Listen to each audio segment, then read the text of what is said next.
Hello friends, welcome back to my channel. सगळ्यांचं माझ्या चॅनलवर स्वागत आहे।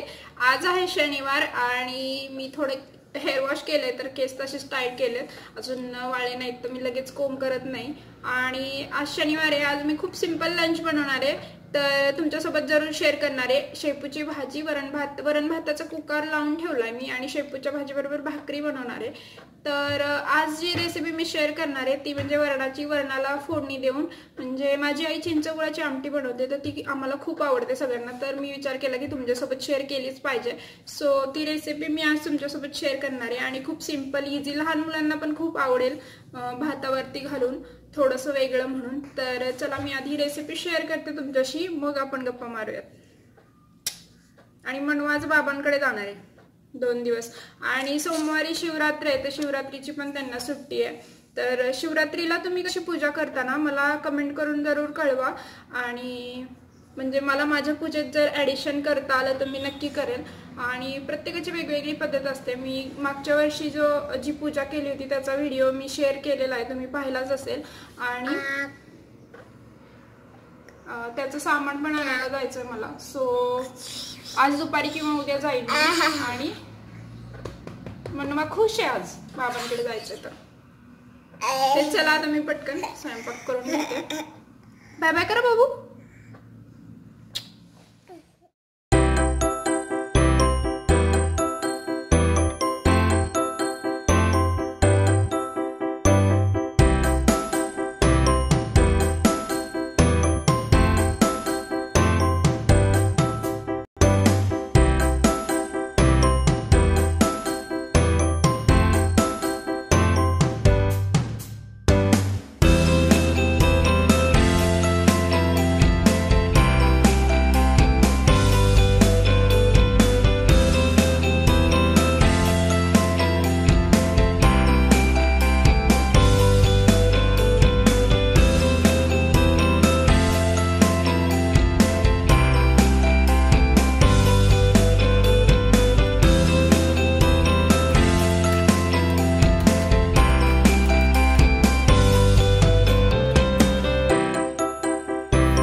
आपण चिंचगुळाची आमटी बघतोय। तुरीची डाळ घेतली इकडे शिजवून, हे चिंच आणि गुळे भिजत ठेवलेलं, कोथिंबीर, टोमॅटो आणि काही सुके मसाले, त्यामध्ये हिंग, हळद, तिखट आणि तेल थोडं फोडणीला लागणार आहे, आणि मीठ चवीपुरतं, आणि जिरे, मोहरी, आणि हे मी लसूण आणि खोबऱ्याची पेस्ट बनवून घेतली आहे, त्यांनी जास्त चांगली चव येते। तेल घालायचं ह्याच्यात थोडं परतण्यापुरतं, आणि मग आपण याला फोडणी देणार आहोत। तर फोडणीसाठी मी कढीपत्ता पण आणलाय, आणि तो मी गॅलरीतच लावलाय, तर पटकन आत्ता घेऊन आले। गॅलरीत लावलाय कारण की मला इकडे बाजारात लवकर कढीपत्ताच मिळत नाही, सो एक छोटंसं रोप आहे, आणि सारखं सारखं नाही तोडत कारण की खूप छोटं आहे ते, तर मोठं झालं म्हणजे खूप सारी येतील, आणि कुंडीतल्या झाडाला थोडं वाढ कमीच असते। तर मी तुम्हाला थोड्या वेळाने दाखवते माझी गॅलरीतली झाडं। आणि आता तेल तापलेलं आहे, तर मी याच्यात जिरे आणि मोहरी, कढीपत्ता वगैरे घालून घेते, आणि ते तडतडलं की मग टोमॅटो घालायचा आहे।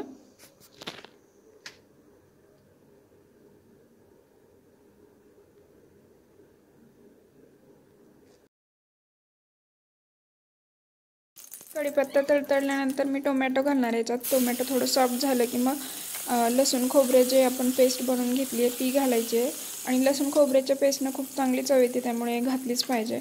आणि थोडंसं आता हे पण परतून घेणार, मग हिंग, हळद, तिखट चवीप्रमाणे आणि मीठ घालणार आहे।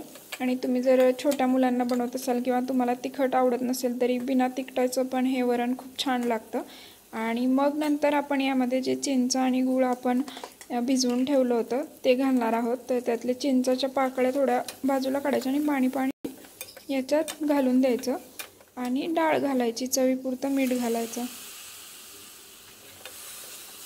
तर ही रेसिपी कोण कोण करतं मला कमेंट बॉक्समध्ये जरूर कळवा, आणि कशी झाली असेल ती पण मला कळवा, ट्राय करा नक्कीच। तर आता मी वरण घालते याच्यात तुरीच्या डाळीचं, आणि एक उकळी आली की मग यावर कोथिंबीर वगैरे घालायची, आणि हे भाताबरोबर चपातीबरोबर चांगलं लागतं, दोन्ही बरोबर पण। फ्रेंड्स, कशी वाटली रेसिपी आजची, आणि तुम्ही नक्की ट्राय करून बघा।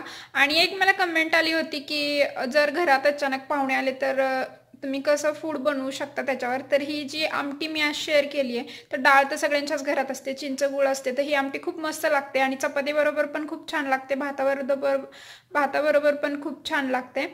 तर ही तुम्ही बनवू शकता. अचानक जेव्हा पाहुणे येतात तेव्हा पटकन भात वरणाचा कुकर लावायचा, त्याच्यातच बटाटे टाकायचे, मग तुम्ही ह्या आमटी बनवू शकता डाळीची, भात आणि त्याच्याबरोबर भजी बनवू शकता. बटाटे लगेच उकडतील कुकरमध्ये, तर त्याची तुम्ही भाजी बनवू शकता. तर अशा पद्धतीने आणि अजून वेगळ्या रेसिपी मी ट्राय करण्याचा प्रयत्न करते, म्हणजे जेवढं मला पॉसिबल होईल तेवढ्या नवीन रेसिपी मी शेअर करेल. आणि बहुतेक करून रेसिपी मी माझ्या आईकडून शिकले, सासूबाईंकडून शिकले, तर त्याच मी तुमच्यासोबत जास्त शेअर करते. आणि प्रत्येकाची पद्धत वेगवेगळी असते स्वयंपाक बनवण्याची, त्यामुळे तुम्हालाही छान वाटतं ती रेसिपी बघून. आणि तुमच्या पण काही असेल तर मला कमेंट बॉक्समध्ये जरूर सांगत जावा. आणि आत्ताच पूजा केली आहे मी, त्यामुळे हळद कुंकू लावलेलं आहे. इकडे देवघर आहे, तर आवरलंय सगळं. आणि मनवा गेली आत्ता तिचे बाबा आले होते. तर कालच्या व्हिडिओत मी शेअर केली एक छोटीशी क्लिप, त्यामध्ये तुम्हाला माझे सासरे बघायला मिळतील. आणि ते घेऊन गेलेत, आता 2 दिवस मनवा तिकडेच थांबेल. आणि शिवरात्रीच्या वेळी पण काय माहीत नाही, म्हणजे येईल का नाही, तिला जर आठवण आली तर येईल, नाही तर नाही पण येणार. सो आता मी माझी कामं करून घेते. आता ती नसली की थोडंसं वाटतं शांत, कारण की मग पंकज दिवसभर खाली असतात आणि मी एकटी असते वरती, पण कामात वेळ निघून जातो. सो आता मी कामं उरकणार आहे पटापट. इकडे मी पाणी द्यायला आले, कारण काल विसरले मी पाणी द्यायचं. आणि गॅलरीचं दार लॉक करतो आम्ही, तर काल विसरूनच गेले मी गडबडीत पाणी द्यायचं. तर उन्हाळा आता चालू झाला आहे, थोडीशी झाडं सुकायला आलीत, त्यामुळे आत्ता भरपूर पाणी घातले मी. आणि इकडे बघा ह्या कढीपत्ता आहे, तर ह्या कढीपत्त्याची मी पानं काढते अधूनमधून. परवा जे किराण्याचं सामान आणलं होतं ते अजून लावायचं बाकी आहे, ते पण जरा लावून ठेवते. आणि बरीच सारी कामं आहेत, कितीही काम रोज करत राहिलं तरी संपतच नाहीत. रोज एक नवीन काम निघतं, आणि करत तेवढंच एक हाऊसवाईफला तेवढंच, म्हणजे कंटिन्यू कामच करत बसायला लागतं. आज हे केलं ज्यांना. आणि साफसफाईची किंवा एकावर जर रिस्पॉन्सिबिलिटी असेल तर खूप सारी कामं पडतात एकदम. आणि रोज काहीतरी, आज दळणं, तर आज किराणा भर वगैरे. आणि लहान मुलं घरात असल्यावर पण खूप सारं काम पडतं, पसारा पडतो, आवरावं लागतं, स्वच्छ करायला लागतं. आणि त्यात आमची जी आहे हॉस्पिटल आणि घर अटॅच असल्यामुळं थोडंसं वेगळं पडतं. आणि नुसतं घर असलं की थोडी प्रायव्हसी राहते, त्यामुळे बरेच सारे असे प्रत्येकाच्या ह्याच्यात वेगवेगळं रुटीन असतं. सो आता हे सामान लावून झाले, हे देवघरात ठेवायचं आहे, उदबत्ती वगैरे, तर ते ठेवून येते.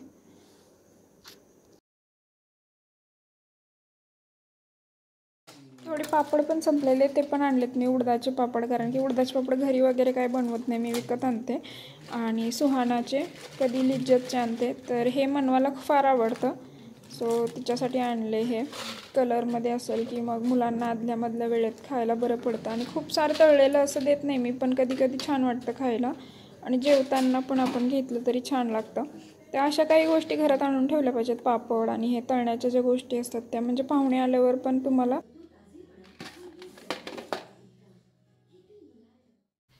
आणि ॲक्च्युली खूप लोक मला रिक्वेस्ट करतात की तुम्ही रोज ब्लॉग टाकत जा, पण मला आहे ना 2 दिवसाची सुट्टी हवीच असते, त्याच्याशिवाय मी फ्रेश होऊन परत कामाला लागू शकत नाही. जर कंटिन्यू तुम्ही काम करत राहिला ना तर खूप बोर होतं तेच करून. आणि कसं आहे की यूट्यूब माझं सेकंड ऑप्शन आहे. पहिली माझी रिस्पॉन्सिबिलिटी काय आहे, माझं घर, माझी फॅमिली आणि माझी बाकीची कामं, तर सेकंड ऑप्शन माझा यूट्यूबला द्यावा लागतो. सो फर्स्ट मला ही कामे पूर्ण करायला लागतात. आणि म्हणजे मी ट्राय करते, 5 व्हिडिओ जातात, सोमवार, मंगळवार, बुधवार, गुरुवार. आणि शुक्रवारी जातो, एखाद वेळी शुक्रवारी नाही जमलं तर मी शनिवारी टाकते. आणि परत मग मंडेपासून मी कंटिन्यू करते. सो तुम्ही थोडंसं मला कॉपरेट करा, थोडंसं, म्हणजे मला अजून छान वाटेल व्हिडिओज बनवायला. आणि रोज काही पॉसिबल नाही होत, शनिवार रविवार, किंवा मग एखाद वेळी शुक्रवारी किंवा रविवारी अशी सुट्टी घेते. शनिवारी जातो व्लॉग, कधी रविवारी जातो. सो असं विकेंडला थोडंसं गडबड होती माझी. पण मंडेपासून आता पर्यंत रेग्युलर ब्लॉग टाकत जाईल. आणि सॅटर्डे संडे मला सुट्टी द्या प्लीज, कारण की मला नाही जमणार आहे कंटिन्यू काम करायला. आणि तर आजचा व्हिडिओ तुम्हाला कसा आवडला, रेसिपी कशी वाटली, मला नक्की कळवा कमेंट करून. आणि तुमचं छान कमेंट्स असायला मला खूप बरं वाटतं, आनंद वाटतो. खूप छान वाटतं की इतके सारे फ्रेंड्स बनलेत. म्हणजे मी इथे जेव्हा राहायला आले ना तेव्हा एकटीच होते. शेजारी अजिबात बिल्डिंग नाही. आता इकडे तर थोडी बिल्डिंग झाली तर राहायला लोक येतील, पण नवीन गाव होतं आणि कोणीच नव्हतं फ्रेंड. आणि माझ्या वयाची फ्रेंड मला इकडे कोणीच नाही आहे. कारण की मी जेव्हा भोरला राहायचे म्हणजे सासू सासऱ्यांबरोबर, तिकडे खूप म्हणजे खूप चांगलं सगळं पब्लिक आहे, सगळे फ्रेंड्स वगैरे, माझ्या मैत्रिणी पण होत्या. पण इकडे कोणीच नाही आहे ओळखीचं असं. सो यूट्यूबमुळे मला इतक्या साऱ्या फ्रेंड्स मिळाल्या, तर थँक्यू सगळ्या फ्रेंड्सना. थँक्यू की छान छान कमेंट्स करतात. अशाच कमेंट करत राहा. आजचा व्हिडिओ आता मी इकडेच एंड करते. भेटूयात नवीन व्हिडिओसोबत. तोपर्यंत बाय बाय.